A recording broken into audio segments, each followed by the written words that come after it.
So important topics of this chapter, children, are the principles of biotechnology, tools of recombinant DNA technology which we are going to use in this field, and the tools are restriction enzymes, cloning vectors, competent host. So all this you have already learned in detail, but we will be revising. Process of recombinant DNA technology, in which these steps are included, like isolation of genetic material, cutting of DNA at specific location, amplification of the gene interest by using the method of PCR, polymerase chain reaction, then insertion of recombinant DNA into the host organism, obtaining the foreign gene product on large scale, and the last is downstreaming processing. So all these steps we are going to learn in detail. So children, you are familiar with what is biotechnology. It is the field of science which deals with the bio means micro, mainly हम microorganisms की बात करेंगे, that means living organisms we are using along with the technology. So that is what biotechnology, the use of organisms along with the technology. This is what biotechnology. So आपने पढ़ी भी एक definition given by which is given on your book. This definition was given by European Federation of Biotechnology. That means the integration of natural science and organisms, cells, they are part of molecular analogues and the products and services. So all these are included in the biotechnology. Basically हमने जो small biotechnology जैसे production of curd is also a kind of biotechnology, but in this chapter we are going to understand it.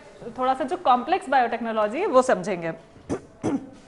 So first of all we'll see what is the principles, what are the main principles of biotechnology.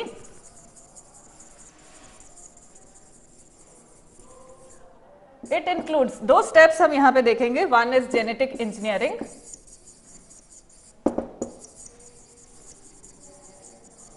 and so genetic engineering basically involves alteration, है ना. Alteration means कुछ भी change करना है हमें.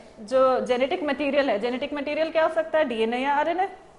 तो इसमें कुछ भी ऑल्ट्रेशन करते हैं अगर हम, तो that is called genetic engineering. Alteration in genetic material. ठीक है. तो one principle is this, and second one is sterile conditions. The maintenance of sterile condition is the second. Maintenance of sterile conditions.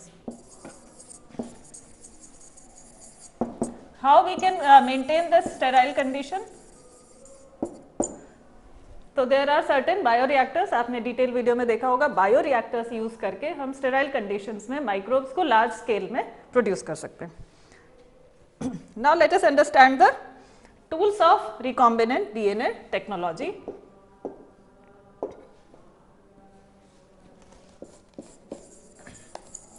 Tools of recombinant DNA technology. तो ये सबसे important है, important topic है. What are the different tools of DNA technology. तो children we have learned about, सबसे पहले हम देखेंगे restriction enzymes. So there are various enzymes used in this technology, and those enzymes are called restriction enzymes. So for what they are used? They are used to cut the genetic material. That means DNA को cut करने में ये काम में आएंगे. And this cut is made at a specific position. We will also use cloning vectors. Cloning vectors क्या होते हैं? देखो, सपोज हमने पढ़ा है कि किसी हमने एलियन डीएनए, जिस डीएनए को हम यूज करना चाहते हैं उसको कट किया. Now we want to introduce this DNA into the host, जिस ऑर्गेनिज्म में हमको चाहिए. तो we can not insert it directly, we will use the vector. Vector क्या करता है, from one organism it will take the DNA, and along with the vector we will introduce that DNA in the host organism. So these are cloning vectors. ये plasmid हो सकता है. One of the example of cloning vector is plasmid, और any bacteriophage, मतलब viruses भी हम इनमें use कर सकते हैं. तो these are the examples of cloning vector. we will also need competent host.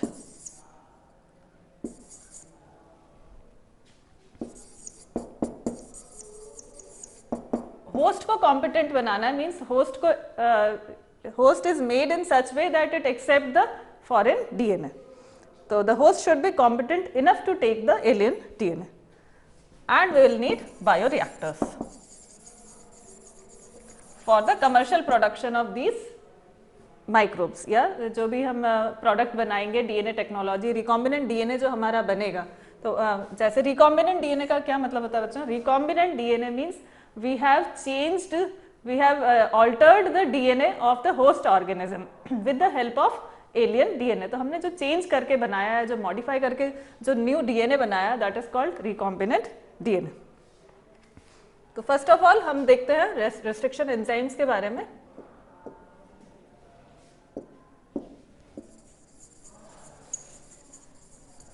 Restriction enzymes are also known as molecular scissors.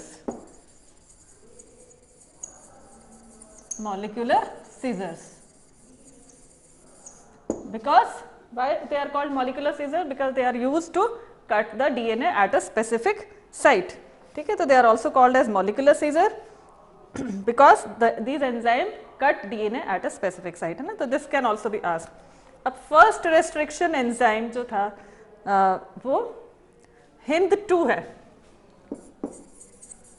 इसका नाम है HindII. ठीक है, ये सेकेंड रोमन में हमने 2 लिखा है. द रिकॉग्निशन एंजाइम्स जो होते हैं, रेस्ट्रिक्शन एंजाइम्स जो होते हैं, they cut DNA at a specific base sequence. ये भी देखना है कि एक पर्टिकुलर बेस सीक्वेंस पे ये जितने भी रेस्ट्रिक्शन एंजाइम्स हैं इन सबका एक पर्टिकुलर वो है कि कहाँ से वो डीएनए को कट करेंगे. तो they cut them at a particular sequence और उसको कहते हैं हम रिकॉग्निशन सीक्वेंस. तो सबका रिकॉग्निशन सीक्वेंस अलग अलग होता है. All the restriction enzyme have a specific position at which they make the cut. So that is called recognition sequence. Clear? Now we should know, understand the convention. क्या convention use करते हैं हम restriction enzyme की naming के लिए. ठीक है, तो this is given in your book on page number 195.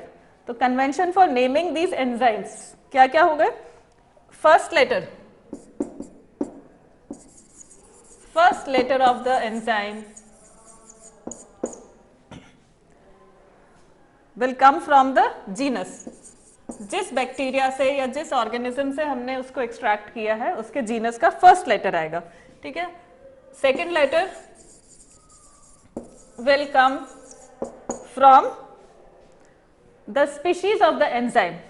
ठीक है, स्पीशीज ऑफ द प्रोकैरियोटिक, उसकी स्पीशीज का आ जाएगा सेकेंड लेटर. सेकेंड 2 लेटर्स है ये. ठीक है, second 2 letters will come from the species. जैसे कि हम बात करें फॉर एग्जाम्पल E-COR1 एग्जाम्पल लेते हैं हम E-COR1. ठीक है, ये क्या है? रेस्ट्रिक्शन एंजाइम है. इसमें हमने जो बैक्टीरिया यूज किया है इश्चरीचिया कोलाई है ये. ठीक है, और इसका ये RY13 ये है इसका पूरा. तो इसमें देखो ये this is the name of the enzyme. ये फर्स्ट लेटर आ गया जीनस में से, सेकंड 2 लेटर्स आ गए स्पीशीज में से. ठीक है, ये R is from this strain and 13 ये है ऑर्डर ऑफ डिस्कवरी. ये कब कब डिस्कवर हुआ होगा उसमें से ये हम फर्स्ट ये लेते हैं. तो this is how we can name the enzymes. 900 restriction enzymes अभी तक हम डिस्कवर आइसोलेट कर चुके हैं. ठीक है, जो कि जिसमें से 230 तो बैक्टीरिया के हैं. Now restriction enzymes are of 2 kinds. 2 kinds के रेस्ट्रिक्शन एंजाइम है. Endonuclease and exonuclease. डिफरेंस क्या है? Endonuclease will make the cut in between, middle में से उसको कट करेगा डीएनए को, and exonuclease cut from the sides. ठीक है, एक डिफरेंस ये. Now when the cut is to be made, वो एक पैलिंड्रोमिक सीक्वेंस ढूंढता है. जो एंजाइम है ये मॉलिक्यूलर सीजर है या रेस्ट्रिक्शन एंजाइम है, रेस्ट्रिक्शन एंडोन्यूक्लियस रिकॉग्नाइज अ पैलिंड्रोमिक सीक्वेंस. तो पैलिंड्रोमिक सीक्वेंस क्या है? The sequence which is red, दोनों तरफ से हम रेड करें 5 से 3 की तरफ भी और 3 प्राइम एंड से 5 प्राइम एंड की तरफ, दोनों तरफ हम अगर रीड करेंगे तो वो सेम सीक्वेंस होना चाहिए. तो that kind of sequence is called as palindromic sequence. So the restriction enzyme search for the palindromic sequence and then make the cut. Example बताती हूँ मैं आपको. Suppose जैसे this is one of the strand of GAA TTC. ठीक है, ये एक है अपना strand and this is, ये इसका opposite strand है. तो इसका सीक्वेंस कैसे हो जाएगा? CTT AAG and this is it's 5 prime and. ठीक है, तो ये पैलिंड्रोमिक सीक्वेंस है. अब रेस्ट्रिक्शन एंजाइम जब कट लगाता है तो सपोज वो यहाँ से कट अगर लगाएगा तो यहाँ पे भी यहाँ से कट लगाएगा. ठीक है, it will cut eight the same location in both the strands. ठीक है, एंड आप देखो फिगर आपकी बुक में पेज नंबर 196 पे फिगर 11.1 सॉरी 11.1 फिगर है. It is showing the sticky ends. Sticky ends बन जाते हैं. That means cut is made in such a way that it leaves the sticky ends. Sticky ends help करेंगे जो DNA को, जो foreign DNA है उसको जब हम होस्ट डीएनए में या वेक्टर से जब कंबाइन करेंगे तो वो sticky ends help in the attaching to each other. ठीक है, तो in this diagram you can see enzyme cuts both DNA strands at the same site. ठीक है, पहले तो सेम साइट पे कट करेगा and then this is what, ये दूसरा बैक्टीरिया का डीएनए है, दे विल जॉइन टुगेदर. अब जॉइनिंग के लिए जो एंजाइम काम में आता है वो है लाइगेज. तो ligase enzyme help to join the DNA strands को या डीएनए सीक्वेंसेस को ज्वाइन करने में काम में आएगा.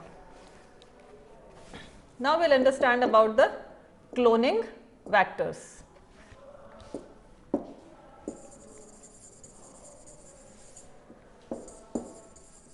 As I told you, cloning vector क्या है? The vector are used to transfer DNA from one organism to the other. जैसे कि हम डिजीजेस में पढ़ते हैं, vector help to transfer pathogen from one organism to another. तो cloning vector is a small piece of DNA. तो ये जैसे मैंने बताया था अभी प्लाज्मिड हम यूज कर सकते हैं. तो प्लाज्मिड क्या है? It is a extra chromosomal DNA होता है. ये extra chromosomal DNA and particularly circular रहता है. ठीक है, it is the circular DNA. तो with the help of this vector we can transfer the alien DNA to the host organism. Look at the figure given in your book on page number 197. है ना? With this figure you can understand कि suppose ये है हमारा एक alien DNA. ठीक है, foreign DNA जिसमें से हमें एक डीएनए के पार्ट को कट करना है. Suppose this much part we are going to cut and this is the vector DNA.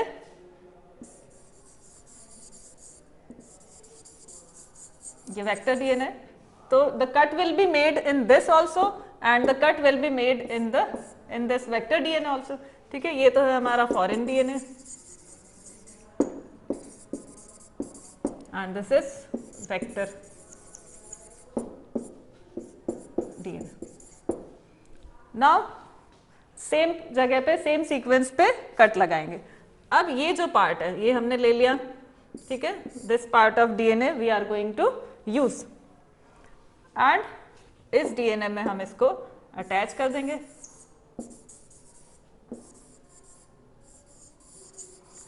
तो यहां से हम इसको रिमूव कर देते हैं. This much part will be removed and this will be attached here. ठीक है, तो ये अटैच हो गया वेक्टर डीएनए में. ये फॉरेन डीएनए हमने अटैच कर दिया. Now this will be introduced in the host. Host suppose हमारा ई कोलाई बैक्टीरिया, तो ई कोलाई बैक्टीरिया में हम इस वेक्टर डीएनए को इंट्रोड्यूस कर देंगे and here it will divide and produce a number of copies. ठीक है, तो in this way recombinant DNA is formed और उसकी बहुत सारी कॉपीज भी बन जाती हैं. द नेक्स्ट टॉपिक है हमारा separation and isolation of DNA fragments. तो वी कैन सेपरेट जो भी हमने डीएनए प्रिपेयर किया, रिकॉम्बिनेंट डीएनए हमने बना लिया है, उसको कैसे आइसोलेट कर सकते हैं. सी पेज नंबर 198 फिगर 11.3. तो separation and isolation of DNA fragments में we will understand the process of gel electrophoresis. Gel electrophoresis बहुत इंपॉर्टेंट टॉपिक है. इसमें से small questions, multiple choice question, one word question like this also can be made. तो the cutting of DNA by restriction endonuclease हो गया which results in the fragments of DNA. अब इन fragments of DNA को हम कैसे isolate करेंगे? For this purpose gel electrophoresis method is used. तो इसमें कैसे करते हैं? तो मैट्रिक्स जो यूज होता है, agarose gel is used which is obtained from the seaweeds. Seaweeds में से हम ये एग्रोज जेल बना सकते हैं, ऑब्टेन कर सकते हैं. एंड डीएनए फ्रेगमेंट्स इसमें इसमें हम इंसर्ट कर देते हैं. एक हम यहाँ पे ट्रे जैसा एक आप देख सकते हो डायग्राम में, वेल्स आर देयर और यहाँ पे एग्रोज जेल हमने रख रखा है. Through these wells we will pour the DNA, जो पूरा जो मटेरियल है हमारा वो इसमें हम पोर करेंगे and the DNA fragments are arranged. यहाँ पे सेपरेट हो जाएंगे, अरेंज हो जाएंगे.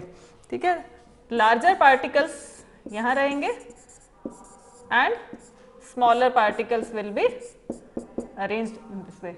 अब डीएनए जो है ये इलेक्ट्रोफोरेसिस का जो मेथड है, इसमें negatively charged DNA it will move towards a positive terminal. ठीक है, तो इस तरह से तो ये सेपरेट हो जाएंगे. But visibility, how to visualise these DNA fragments, तो इसके लिए एक इंपॉर्टेंट आपको वर्ड टर्म याद रखनी है, ethidium bromide. This is the stain which is used to visualize the DNA fragments. ठीक है, DNA fragments को visualize करने के लिए ethidium bromide stain is required which is of orange color, but still we need to project the UV rays. ठीक है, UV rays की presence में ही ये दिखेंगे. Now one method, elution. Remember this term also. elution क्या है? जो हमने ये सेपरेट कर लिया, इनको आइसोलेट करना है. ठीक है, the separated bands of DNA are cut out from the agarose gel and extracted from the gel piece. This step is known as elution. तो उसको सेपरेट आउट करना इज कॉल्ड इल्यूशन. ठीक है, as we have seen just now about the cloning vector, अब हम कुछ और चीजें देखेंगे, जैसे कि the features that are required to facilitate cloning out as a vector. तो वेक्टर को लेने के लिए what are the other steps which we need are, एक तो हमें पता होना चाहिए ORI, है ना, ORI, that is origin of replication.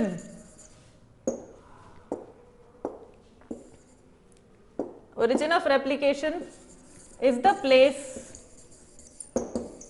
ये वो प्लेस है जहां से जो हमने डीएनए इंसर्ट करवाया है उसका रेप्लिकेशन स्टार्ट होगा. तो इट हैज टू बी, जो हमारा एलियन डीएनए उसको हमें ऐसी जगह पे छोड़ना पड़ेगा. We have to put it at that place, that sequence, कि वहां पे वो रेप्लिकेट होना स्टार्ट करे. तो this is a sequence from where replication starts and any piece of DNA when linked with to this sequence can be made to replicate. Second is selectable marker. We need selectable marker also. This is also an important topic. What is selectable marker? These are the, मतलब एक तो हमको origin of replication ORI तो चाहिए ही सही. Vector requires a special selectable marker which helps in identifying and eliminating recombinants and non-recombinants. ठीक है, हमने सपोज अपना एलियन डीएनए वेक्टर में डाल दिया, इंसर्ट करवा दिया है, बट जो हमारा होस्ट ऑर्गेनिजम्स है उसमें रिकॉम्बिनेंट वो बना या नहीं बना, तो this selectable marker will help to identify recombinants and non-recombinants.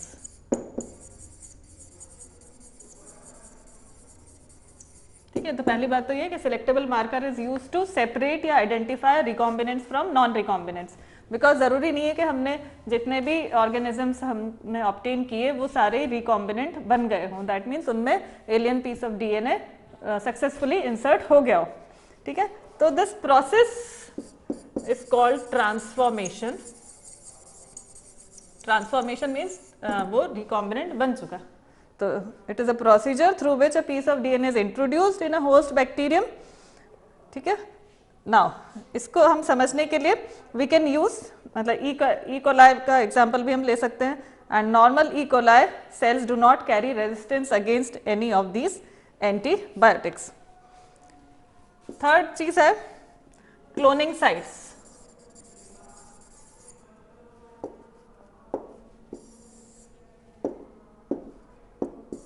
Cloning sites.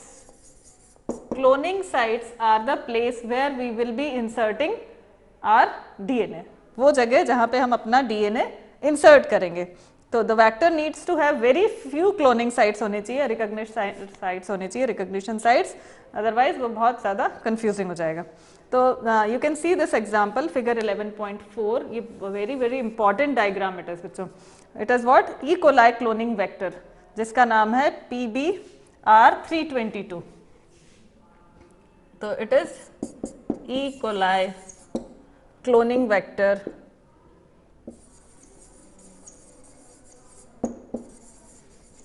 It's name is PBR। इसमें से बहुत क्वेश्चंस आते हैं, तो you have to see how to make the diagram. Labelling के लिए भी आ सकता है या डायरेक्टली ड्रॉ करने के लिए भी ये डायग्राम आ सकता है। तो what is the special about this diagram? E coli cloning vector है ये PBR322। It is showing different restriction sites हैं इसमें। ठीक है, इसमें क्या है? Different restriction sites are there. So do practice to make this diagram. There are different restriction sites. ठीक है, you have to remember their names also. ये है BAM H1,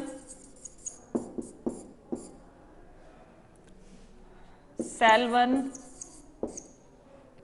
देन ये ROP होता है, ये रिकॉम्बिनेंट प्रोटीन है। These are different cloning sites. PVU second, then PS1, PST1, PVU1, ठीक है, HIND3,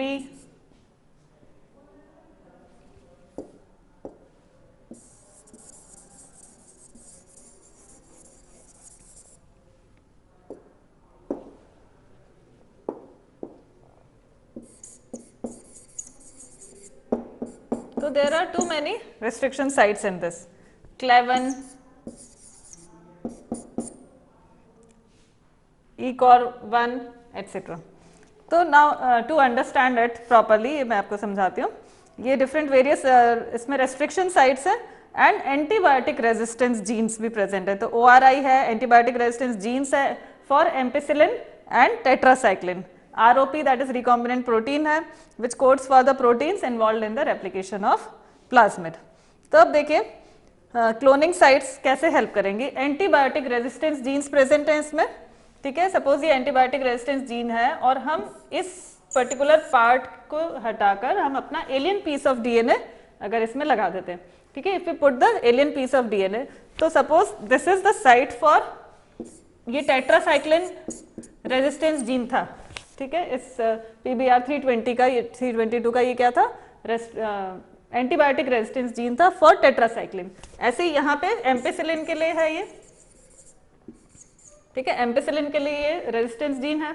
So if we remove this resistance gene and we put the alien DNA, तो क्या होगा, this PBR322 will become, मतलब वो अब उसके लिए टेट्रासाइक्लिन के लिए रेजिस्टेंट नहीं रहेगा. तो इफ अगर ऐसा हो जाता है कि ये इसका रेजिस्टेंस हट जाता है, तो दैट मीन्स हमने जो ये PBR322 लिया था वो रिकॉम्बिनेंट बन चुका है. ठीक है, दैट मीन्स कि हमारा जो एलियन पीस ऑफ डीएनए है वो इसमें आ चुका है, इसमें अटैच हो चुका. तो in this way we can use this method to separate out recombinants from non-recombinants. ठीक है. Another method is also used to make separate these मतलब selectable marker की जगह और भी हम चीज यूज कर सकते हैं क्लोनिंग साइट्स की बजाय, and that method is known as insertional activation. Again this is important. Insertional activation. ठीक है, जैसे हम यहाँ पे है बीटा गैलेक्टोसाइडेज की बात करेंगे. ठीक है, this is an enzyme, page number 200 पे दिस इज गिवन. तो हम इसको इनएक्टिवेट कर देंगे. एक्चुअली ये ब्लू कलर अगर ये प्रेजेंट होता है तो it gives blue colour. If we will suppose कोई हमारा जो क्लोनिंग साइट है उसमें से हम इसको रिमूव कर दें, if we remove this and we put the DNA of our choice, तो what will happen, this will not give blue colour in the bacterial colony. तो on the basis of this presence of colour we can select out or we can identify, we can separate out the recombinants from non-recombinants. और vectors हैं for plants and animals.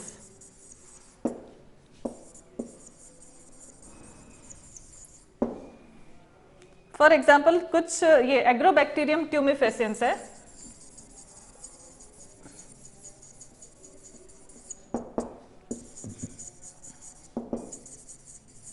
This has a tumor inducing gene. ठीक है, ये हमारे plants में infection करता है और ट्यूमर इंड्यूस करता है. तो what we are doing, we are using this agrobacterium and we are removing इसका जो कैंसर प्रोड्यूसिंग जो ट्यूमर प्रोड्यूसिंग जो जीन है उसको रिमूव करके हम अपने काम का जीन इसमें इंसर्ट कर देते हैं. तो ये जो एग्रोबैक्टीरियम है वो हमारे लिए वर्क करेगा और हमने जो जीन उसमें इंट्रोड्यूस कराया, जो डीएनए इंट्रोड्यूस कराया, it will produce the effect of that DNA. ठीक है, सिमिलरली एनिमल्स में भी हम कुछ यूज कर सकते हैं. For example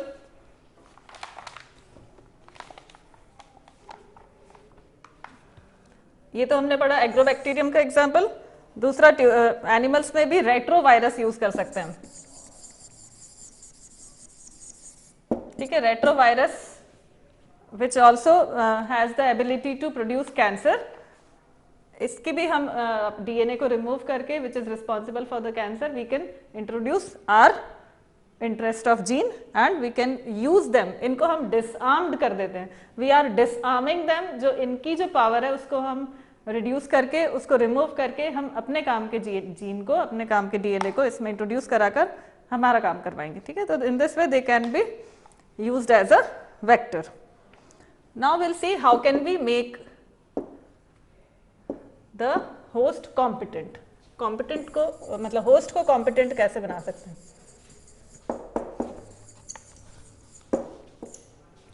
Now to make the host competent, इतनी easily the host will not accept the foreign DNA. So there are several methods to make them competent.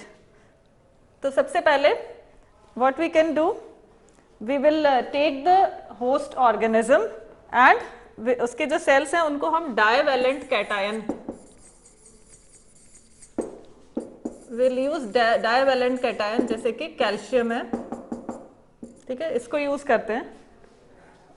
जो हमारा होस्ट है उसको इस एनवायरनमेंट में रखेंगे एंड वी विल, इससे क्या होगा, it will increase the efficiency of DNA to enter into the host. ठीक है, then these cells are kept in very मतलब आइस कोल्ड एनवायरनमेंट में रखेंगे हम. ठीक है, देन पहले आइस कोल्ड में, फिर हाई टेम्परेचर में रखेंगे, सपोज 42 डिग्री सेल्सियस का हीट शॉक देंगे इसको.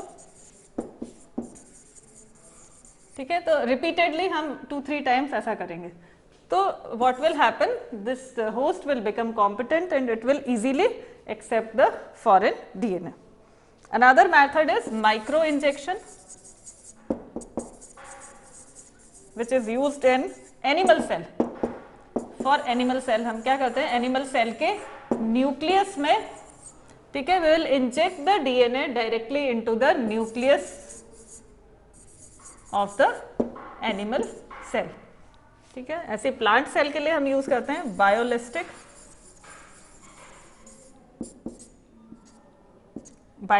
गन या जीन गन. तो विद द हाई वेलोसिटी से इसमें हम अपने डीएनए को इंट्रोड्यूस करवा देते हैं. ठीक है, तो these are the some of the methods to make the host competent. Now will see the processes of recombinant DNA technology. तो जो स्टेप्स थे मेन वो हम देख लेते हैं. हाउ कैन वी, अब जैसे आइसोलेशन, फर्स्ट स्टेप है हमारा isolation of genetic material. How can we isolate the genetic material from it. Suppose हम सेल की बात करें, ऑर्गेनिज्म में सेल है, सेल में सेल मेम्ब्रेन इज देयर. ठीक है, DNA, RNA, many things are there. Suppose bacterial cell है,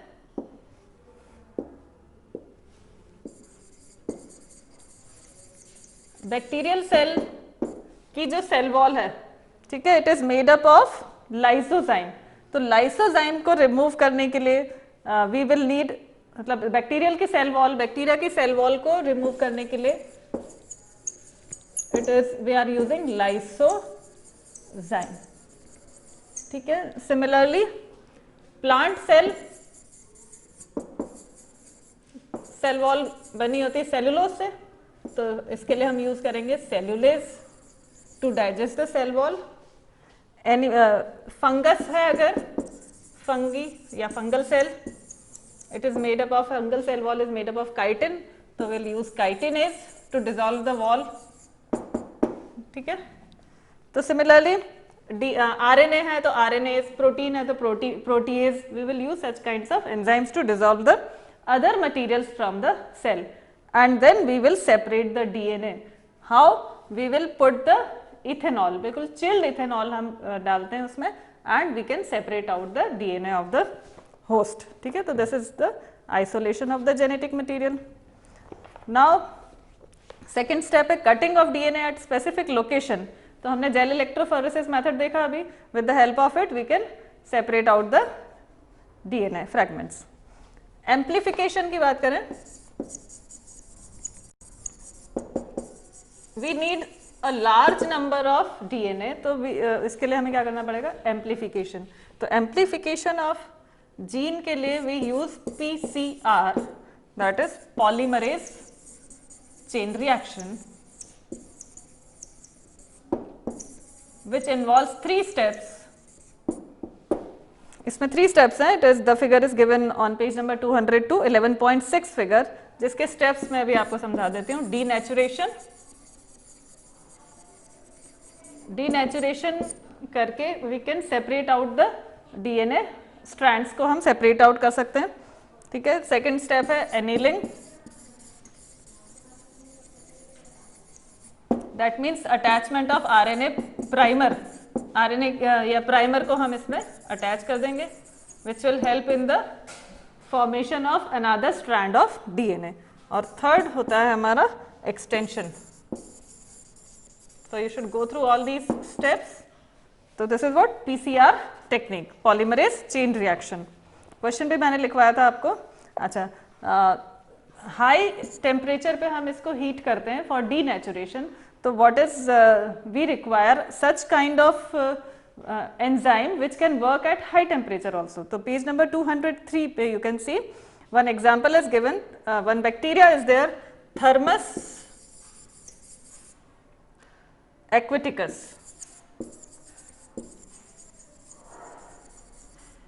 ठीक है, तो एंजाइम इससे हमें मिलेगा, नाम है जिसका Taq polymerase. Taq polymerase enzyme can work at high temperature also. तो this is again very important. तो it is the source of thermostable DNA polymerase. Now will see insertion of recombinant DNA into the host, तो ये हमने देखा ही कि किस तरह से हम सिलेक्टेबल मार्कर की हेल्प से we can differentiate transformant and non transformant, है ना, selectable marker. Obtaining the foreign gene product, last step है हमारा obtaining the foreign gene product. That means how can we get the large scale पे हम कैसे अपना product को produce कर सकते हैं. तो वी विल नीड बायोरिएक्टर्स. इनमें हम मेनली क्या देखते हैं, बायोरिएक्टर्स. तो again it is very important topic. You can see it on page number 204. तो diagram is also given. Go through the diagram properly, practice the diagram properly, and you should know how the bioreactors function. किस तरह से इनमें क्या arrangements होते हैं, क्या facilities होती हैं कि ये इसमें हम large scale पर production कर सकते हैं. तो small volume cultures cannot yield appreciable quantities of products. So we need bioreactors जिसमें sterile conditions मिलती हैं so that we can get the products जो हमारे microbes हैं या प्रोडक्ट्स हैं जो रिकॉम्बिनेंट डीएनए हमने बनाया उनको लार्ज स्केल पर वी कैन ऑब्टेन. तो the bioreactor provides optimal conditions. वो क्या क्या होती हैं वो नोट कर लेते हैं हम. Optimum growth conditions,